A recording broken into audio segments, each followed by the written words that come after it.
The Sonic fanbase is a perfect example of what fans can do with a series. From amazing to amazingly awful, there's been a metric fuck ton of Sonic fanworks and projects over the years. But as a wise man once said, for every Sonic fan game released, 1,000 aren't. Now, I'm not sure if that wise man actually exists, but his words ring true. Today, I'll be describing 3 canceled, abandoned, and/or unfinished Sonic fan projects.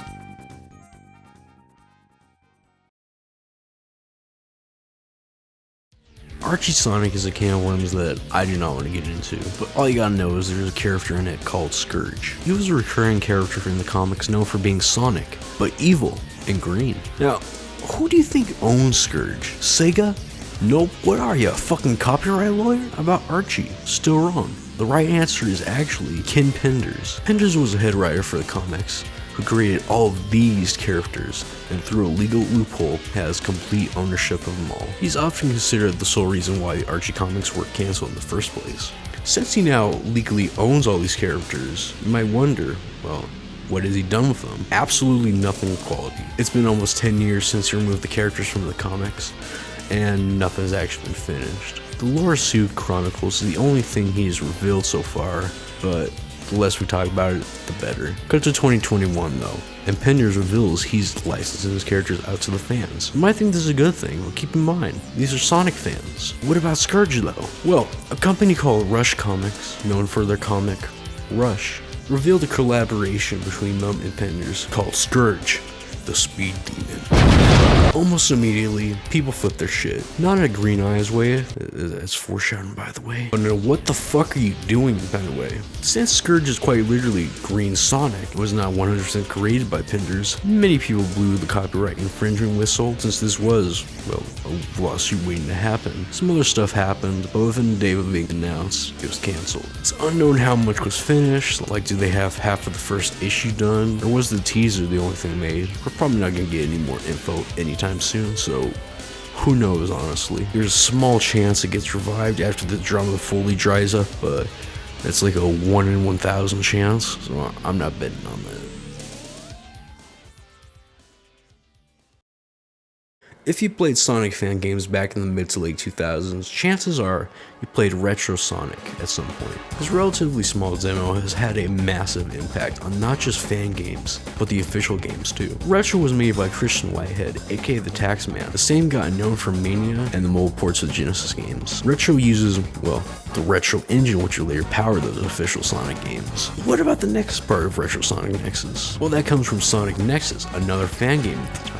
In 2011, it was decided to combine Nexus, Retro, and another game, XG, into Retro Sonic Nexus. RSN featured XG in the spotlight, with elements from Nexus and Retro being present, like levels and the Retro engine. Only a little is known about the game aside from that brief description and some miscellaneous info on Sonic Retro, not to be confused with Retro Sonic.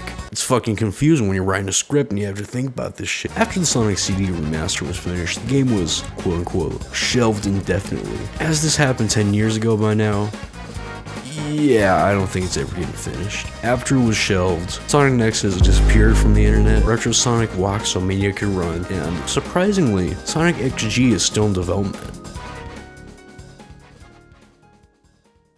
This is gonna be a long and winded story, so get comfy. Also, there's gonna be some less than sanitary things mentioned here, so be warned. Back in 2005, a man named Richard Kuda wrote a script for a Sonic movie based on the Saturday morning cartoon Sad-Am, which had been canceled for a long time by then and was widely loved by the Sonic fanbase. I'm not a big fan of the show, but I'm not a hater either. He showed his script to Sega of America, and surprisingly, they were interested in it. Basically, Rich had approval from Sega of America to pitch the film to studios around Hollywood, and he got pretty far actually. He met with Fox, Universal, and DreamWorks. He talked about the DreamWorks and Universal meetings in a podcast once, so let's listen to him. Play the clip, motherfucker. Let's flash forward to DreamWorks. This is the most hilarious pitch I have ever been to. So I make my pitch, doing the presentation, and then they start chiming in. It's like, hey, that's a really interesting idea. I mean, it sounds like Shrek in a way. And I was like, no, not at all.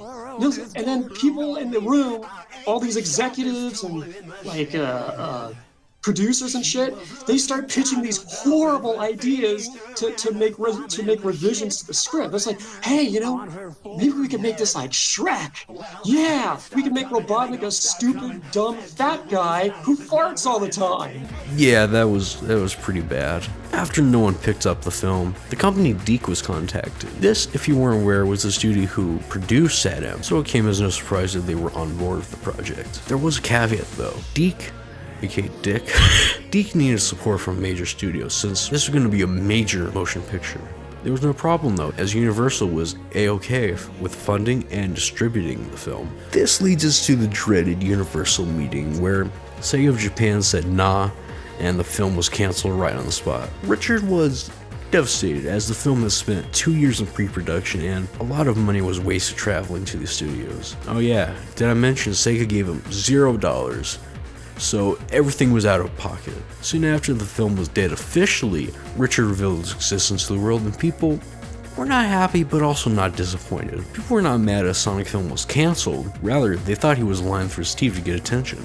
So he posted assets from the film and people's minds were unchanged. This led him to lashing out at the haters, which made his case way worse and tarnished his reputation. Hopefully this does not happen again. After a while, Rich was approached by a guy you probably don't know named Spax3. Now, most of you are gonna be like, who in the fuck is this guy, since it's been a long time since this guy was actually relevant? But some of you are gonna have fucking Vietnam flashbacks. There's so much stuff about Spax that would take like 3 videos to talk about him and all the stuff he did back in the day, but he reached out to Rich about making the film a fan film.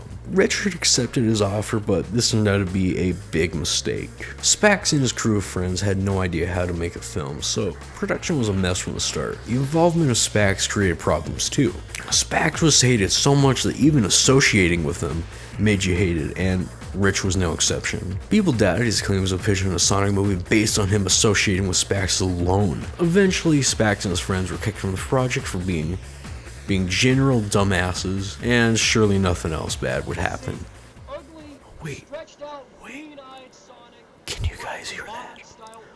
I can't make it up, but it sounds familiar. Hopefully it's just the wind. Richard would later commission a little bit of animation from the film from actual studio, and this animation was released to public, and it's something, man. The animation is better than anything I can make, but the voice acting and writing is pretty bad. It's apparently the work of Spax crew, maybe. So maybe that's why it's so bad. I'm not really sure. After it was uploaded, a lot of people hated it. People especially hated a reference to Charles Darwin due to him not being able to exist in the fantasy world of Sonic Saddam. I don't know if he did, he could have, but I'm not here to debunk comments on a fucking Sonic animation from a decade ago. So argue in the comments.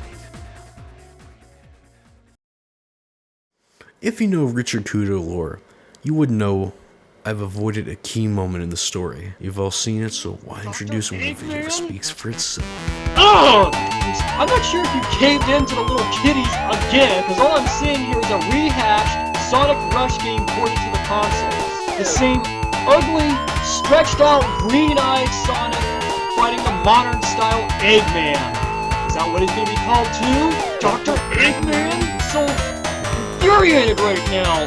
This is a complete turn-up. I mean, I'm looking at this right now in disgust. I mean, this is appalling. This is abysmal. This is...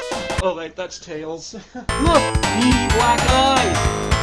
Ugh! So, green eyes in Sonic 4. Rich did not like him, so he made a video rant about how Sonic shouldn't have green eyes in a game that was supposed to be a sequel to the classics. He said he made this a joke, but since he had a reputation for being a little unhinged, people believe this is 100% legit. It's pretty obvious that it's a skit, or at least heavily exaggerated nowadays, but keep in mind this was 2010 and at the time it was common for people to make videos like this one unironically. A big flame war happened, and the little respect Richard had still was wiped away. It didn't help that Spax revealed that Rich was a baby fur. This, if you thankfully don't know, is a subset of furries with a fucking diaper fetish. Yes, I doubt you want to hear any more about that, so let's move the fuck on. This series of events made most people actually despise Richard, almost like a mini Christian. In the end, the Saddam film never came out, and it's probably never gonna be finished.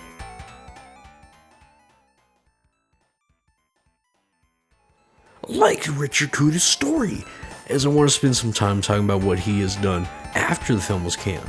In recent years, Richard has done some weird shit relating to the Sad M character / Archie character, Sally Acorn. Firstly, he commissioned a lot of art featuring her and sometimes his OC in a relationship. This is quite typical within the Sonic fanbase, but what isn't is how much this guy literally loves Sally in a sexual way.